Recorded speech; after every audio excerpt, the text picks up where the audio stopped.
கன்னி அப்படிங்கிற நாட்டு நாய் பத்தின 10 சுவாரஸ்யமான விஷயங்களை தெரிஞ்சுக்கோங்க. அரிதான இந்திய நாட்டு ரகம்.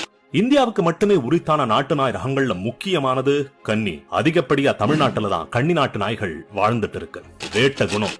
கன்னி நாய்களோட முக்கிய வேலை வேட்டை தான். அதுக்காக தான் இந்த நாய்கள் அதிகம் வளர்க்கப்பட்டுச்சு.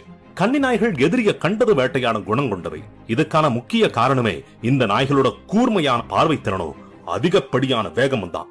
உறைய வைக்கும் தோற்றம். கன்னி நாய்களோட தோற்றமே நல்ல மிரட்டலா இருக்கும். நல்ல கட்டுமஸ்தான உடல்வாகு, வளைஞ்ச வால், சின்ன சின்ன மென்மையான ரோமங்கள்னு தோற்றத்திலேயே நம்மள உறைய வச்சிடும். விசுவாசி. அடிப்படையில வேட்டை குணத்தோட இருந்தாலும் கன்னி நாய்களை சரியான பயிற்சி கொடுத்து நல்லா பழக்குனா நம்ம குடும்பத்துக்கான செல்ல பிராணியாவே மாறிடும். தற்சார்பு குணம். ரொம்ப சுதந்திரமான தற்சார்பு குணம் கன்னி நாய்கள் கிட்ட இருக்கும். அதனால இந்த கன்னி நாய்களுக்கு பயிற்சி கொடுக்கறதுக்கு ரொம்பவே மென்மையான அணுகுமுறை வேணும்.